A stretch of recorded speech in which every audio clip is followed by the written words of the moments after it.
అత్యంత ఆదరణ పొందుతున్న #1 premium range beauty products ARM pearl beauty.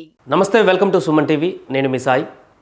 మనం గతంలో బియ్యం, ప్లాస్టిక్ బియ్యం అనేటువంటి ఒక వార్త బాగా చక్కర్లు కొట్టినటువంటి విషయాన్ని మనం చూసాం. అప్పట్లో బియ్యంని కల్తీ చేస్తున్నారు, ప్లాస్టిక్ కలుపుతున్నారు అంటూ రైస్ ఉడకబెట్టిన తర్వాత దాన్ని నేలకేసి కొడితే లేవడం, ఇట్లాంటి అప్పట్లో బాగా వైరల్ అయినటువంటి పరిస్థితి. దాని తర్వాత అది టెస్ట్లకు వెళ్ళడం, ఆ తర్వాత అది సమస్యపోయినటువంటి పరిస్థితి. ఇప్పుడు తాజాగా మరొక ఆందోళనకరమైనటువంటి అంశం తెరపైకి వచ్చింది.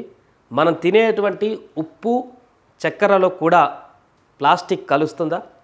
దీనికి సంబంధించిన తాజా రిపోర్ట్ ఏం చెప్తుంది, దానికి సంబంధించిన వార్త ఒకసారి పూర్తిగా చూసేటువంటి ప్రయత్నం చేద్దాం. సో ఈనాడు ప్రధానమైనటువంటి శీర్షికగా ఈరోజు వార్త మనకు కనిపిస్తుంది. మెయిన్లో ఉప్పు చక్కెరలో ప్లాస్టిక్ భూతం. దేశంలో అన్ని కంపెనీల ఉత్పత్తులను మైక్రో ప్లాస్టిక్స్ సైజు 0.1 మిల్లీమీటర్ నుంచి 5 మిల్లీమీటర్ వరకు ఆరోగ్యంపైన తీవ్ర ప్రభావం టాక్సిస్ లింక్ అధ్యయనంలో వెల్లడి అంటూ ఒక ప్రధానమైనటువంటి వార్తను చూడవచ్చు. చూడండి, ఉప్పు చక్కెరలో కూడా మైక్రో ప్లాస్టిక్స్ కలుస్తున్నాయనేటువంటి విషయాన్ని ఇక్కడ టాక్సిస్ లింక్ అధ్యయనంలో వెల్లడైందంటూ కూడా చెప్తున్నారు. ఇక్కడ చూద్దాం. మొత్తం చక్కెరలో 68.25 వరకు, కేజీ పంచదారలో 11.84 నుంచి 68.25 మైక్రో ప్లాస్టిక్స్ ఉన్నట్లుగా తేలింది. ఆర్గానిక్ కాని చక్కెరలోనే ఇవి అధికంగా ఉన్నట్లుగా వెల్లడైంది. సో ఆర్గానిక్ చక్కెరలో అయితే పూర్తిగా అలాంటి పరిస్థితి లేదు. ఆర్గానిక్ కానటువంటి చక్కెరలో మాత్రమే ఈ యొక్క పర్సంటేజ్ ఎక్కువ ఉన్నట్టు కూడా వీరు చెప్తున్నారు. కేజీ ఉప్పులో 89.15 వరకు, ఒక కేజీ ఉప్పులో 6.91 నుంచి 89.15 వరకు మైక్రో ప్లాస్టిక్స్ రేణువులు ఉన్నట్లు అధ్యయనంలో వెల్లడింది. ఇళ్లలో విరివిగా ఉపయోగించే అయోడైజ్డ్ ఉప్పులోనే ఇవి ఎక్కువ సంఖ్యలో ఉండడం గమనార్హం. ఆర్గానిక్ రాక్ సాల్ట్లో అతి తక్కువగా 6.7 మైక్రో ప్లాస్టిక్స్ ఉన్నాయంటూ వెల్లడిస్తున్నారు. సో పూర్తిగా చదువుదాం వార్త. దేశంలో విక్రయిస్తున్న ఉప్పు చక్కెరలో ప్రమాదకర మైక్రో ప్లాస్టిక్స్ ఉన్నట్లు తేలింది. ఇందుకు ఏ బ్రాండ్ మినహాయింపు కాదని వెల్లడించింది. బ్రాండ్లే కాదు, అన్బ్రాండెడ్ ఉప్పు చక్కెరలోనూ మైక్రో ప్లాస్టిక్స్ ఉన్నాయని టాక్సిస్ లింక్ అనే పర్యావరణ పరిశోధన సంస్థ micro plastics in salt and sugar అనే పేరుతో జరిపిన అధ్యయనంలో తేలింది. 10 రకాల ఉప్పులను, 5 రకాల చక్కెరలను తీసుకొని ఈ సంస్థ అధ్యయనం చేసింది. ఈ వివరాలను మంగళవారం వెల్లడించింది. సంస్థ అధ్యయనం చేసిన వాటిలో టేబుల్, రాక్, సముద్ర, స్థానిక ముడి ఉప్పులున్నాయి. వీటిని సంస్థ ఆన్లైన్, ఆఫ్లైన్లో కొనుగోలు చేసింది. ఉప్పు చక్కెరలలో వివిధ రూపాలలో మైక్రో ప్లాస్టిక్స్ ఉన్నాయి. అవి ఫైబర్, పెల్లెట్స్, ఫిల్మ్, ఫ్రాగ్మెంట్స్ రూపంలో కనిపించాయి. ఈ మైక్రో ప్లాస్టిక్ సైజు 0.1 మిల్లీమీటర్ల నుంచి 5 మిల్లీమీటర్ల వరకు ఉన్నాయి. అయోడైజ్డ్ ఉప్పులో అత్యధిక స్థాయిలో మైక్రో ప్లాస్టిక్స్ ఉన్నాయి. అవి బహుళ రంగుల పల్చటి ఫైబర్, ఫిల్మ్ రూపంలో కనిపించాయి. భారతీయుల్లో వినియోగం అధికం.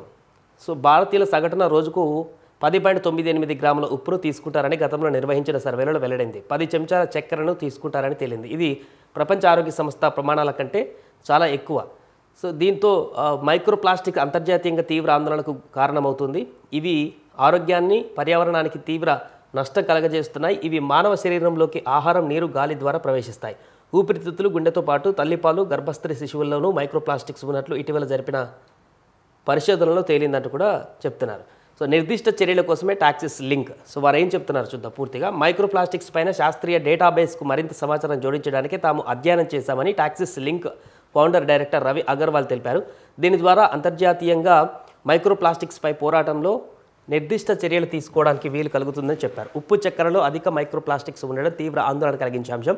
ఇది మనుషుల ఆరోగ్యంపై చూపే ప్రభావాలను అత్యవసరంగా సమగ్రంగా పరిశోధించవలసిన అవసరాన్ని గుర్తు చేస్తుందని టాక్సిస్ లింక్ అసోసియేషన్ డైరెక్టర్ సతీష్ సిన్హా పేర్కొన్నారు.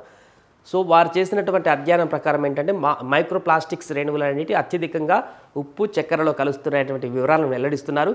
సో వారు చేసిన అధ్యయనానికి సంబంధించినటువంటి విషయాన్ని కూడా వారు చెప్తుంది ఏంటంటే, దీనికి సంబంధించి ప్రభావాలను అత్యవసరంగా సమగ్రంగా పరిశోధించవలసిన అవసరాన్ని గుర్తు చేస్తుంది.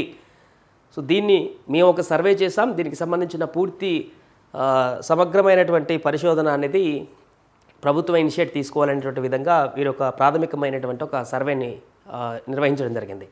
సో ఈ సర్వే కనుక నిజమైనట్లయితే దీనికి సంబంధించినటువంటి ఆరోగ్య శాఖ పూర్తిగా ఒకసారి దీని మీద ఫోకస్ చేయాల్సిన పరిస్థితి ఉంది. ఎందుకంటే భవిష్యత్తులో ఇలానే కొనసాగుకుంటూ పోతే మనం వాడేటువంటి ఏ ఫుడ్ ఐటెంలో కూడా ఒక లిమిటేషన్స్ లేకుండా వెళ్తే గతంలో జరిగినటువంటి ప్రమాదాలు మనం చూసాం.